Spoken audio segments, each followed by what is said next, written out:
Hello mga guys! Welcome back to my channel, Just Automotive mga guys. Mag-review tayo at mag-reminder tayo kasi mga guys, yung mga ginawa natin kanina, hindi natin naipakita kasi bigyan natin ng privacy yung may-ari. Pero meron tayong mga ginawa kanina, yung palit ng ng rack and pinion, na ilagay ko sa yun sa Facebook natin. Pero hindi ko linagay sa YouTube channel. Tapos ito mga guys, ito yung comparison, ito yung service natin. I-compare natin itong service natin at saka itong mga customer natin. Katulad nito mga guys, 96 model. Magbabawas ang tubig, bago naman yung radiator.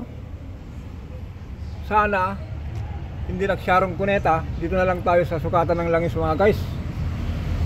Pero nakikita natin mga guys, sana wala naman. Wala naman siya. Ano nga lang po siya,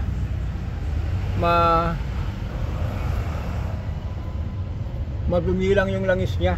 Nagkaroon na po ng pero yung itsura nito parang meron na rin ata, nagsyarong kuneta na yata mga guys. Yan, comparison tayo mga guys. Kasi po ito po 96 model RAV4, ito po 92. Parang difference po nila 92 top 3 years, 4 years. Yan, ito po kung check natin to, yan.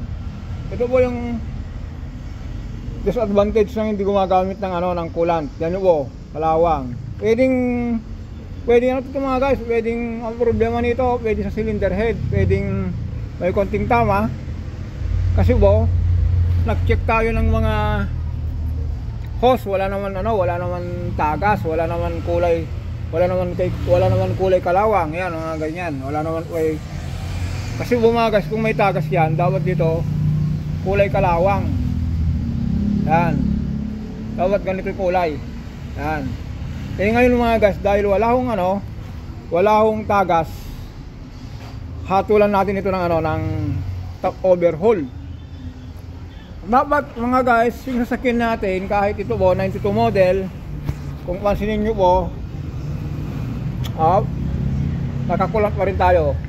Yung nakikita nyong pula po niyan, kinuskus ko kanina, pinalitang ko. Ayan, nakakulant yan mga guys. Tignan nyo naman po yan niya, yung takip niya. Ito, kulang po ito pink. Ayan, tignan nyo mga guys, malinis. Kaya huwag nyo pong baliwalain si coolant. Kasi po anti-rust po yan, panglaban kalawang. Tapos sa cooling system. Yan mga guys. Ngayon mga guys, puntahan natin yung mga ginagawa nating mga makina para maiwasan na, kasi kung hindi kayo nagpapalinis ng radiator, hindi po kayo nag-check ng tubig, ito ang kalabasan. Puntahan natin mga guys. Ito ba, dahil puro kalawang, kahit bago yung radiator, i-plus muna natin yung makina nito. Pero puntahan natin yung makina mga guys, kung bakit anong nangyari kung napasobrahan yung overheat. Yung isa, change engine. Hindi pala, dalawa mga guys, dalawang change engine. Ito po yung yung RAV4 at saka BIOS. Yung RAV4 mga guys, ito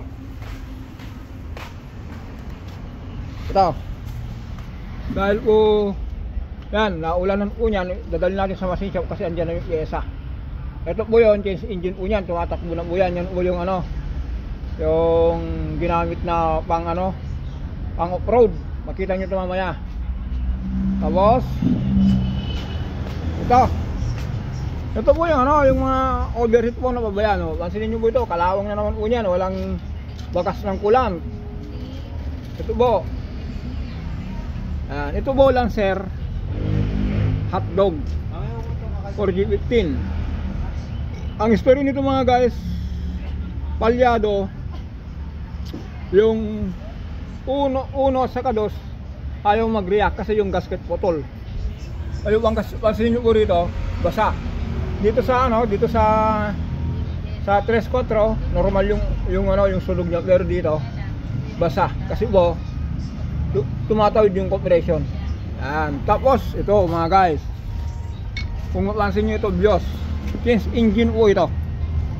Kung change engine yung yung RAV4, ito change engine din. Tignan nyo mga guys kung bakit po nagkaroon ng problema ito sa overheat. Ito po, kasi nyo po, sa lakas ng makina ng Toyota, dito na lang ko bilib kay Toyota. Kaya niyang pilipitin yung ano, yung piston. Hindi naman nakahigop ng tubig ito. Kung napansin nyo po ito, may ano po, kumalas po ito dito sa number 4. Ayan o, sobrang overheat po. Ano po, nanikit na po itong ano niya, itong side, kasi wala nang supply ng ano, ng langis dahil karon ng friction sa sobrang overheat. Pero hanggang uminto na lang yung makina, ito nangyari. Yung isa, yung RAV4, ito po yun, nasunog din. Diba? Kaya reminder lang po sa akin po, yung mga vlog ko po, kung may mga pananalita kung minsan pang-aasar, akala mo marunong, magaling, nagre-remind lang po ako rito. Yung mga all people in the world. Lahat ng ano, ng customer natin, lahat ng ano, ng nanonood sa ano, sa video ko, mga taga Isabela, Ilocos, Luzon, Visayas, Mindanao, nakakaintindi lang Tagalog. Bantayan nyo po yung sasakyan nyo. Hanggat maaari po, wag yung patikman ng ano, ng overheat. Kung hindi nyo po, kung nakikita nyo po na abnormal na po yung temperature, i-check nyo na po yung ano, yung radiator fan, radiator, oil leak, radiator cap, lahat po ng ano, ng cooling system mga guys. I-check nyo na po, baka meron na pong bumibigay po doon. Pero pinaka-importante sa lahat mga guys, coolant. Kasi minsan mga guys, meron po tayong kasing ano, paniniwala na yung coolant hindi raw advisable o kaya hindi na raw dapat makulant. Sabi ko nga mga guys, ang mekaniko po at ang mekaniko po nagre-recommenda kung anong dapat gawin. Ganon din po yung gumawa nito mga makina. Pero minsan kasi mga guys, hindi natin maiwasan, ang daming kuro-kuro, ang daming nagsasuggest na wag na kayo magkulant, kalukuhan lang yan. Di ba? Kung ganoon po ang ano, pamantayan natin, parang kinontra nyo na po yung ano, yung nagdisenyo ng makina. Huwag nyo sabihin kasi na ano, or marketing lang yung coolant. Kasi ang coolant mga guys, anti-rust din po yan. Kung mapansin nyo po, yung mga kalawang na yan, kung nakakulant po kayo, ito po siya oh. Walang ano ito, nagkukulant ito. Yan lang, nakikita nyo po yung pink niya. Ang problema lang nito mga guys, bakit po nag-overheat? Yung bomba ng langis nagbara po kasi hindi po gaano nalilinis yung strainer niya po. Nag-build up ng ano, ng umido yung ano, yung langis na namuo. Hindi na kasi yung ano, yung oil pump, kinapos yung bomba ng ano, ng supply, nag-overheat ito, kinalabasan. Yan. Tapos mga guys, ito marami tayo nito. Marami tayong mga ginagawa rito. Ito naman cylinder head ng ano, ng KC27. Ito naman po, overheat din yan. Ang nangyari naman dito mga guys, pumutok po tong cylinder head. Kaya yan. Kaya nga sabi ko mga guys, huwag yung baliwalain yung ano, yung coolant.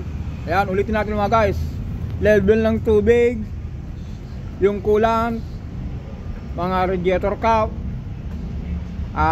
hose, at saka radiator fan.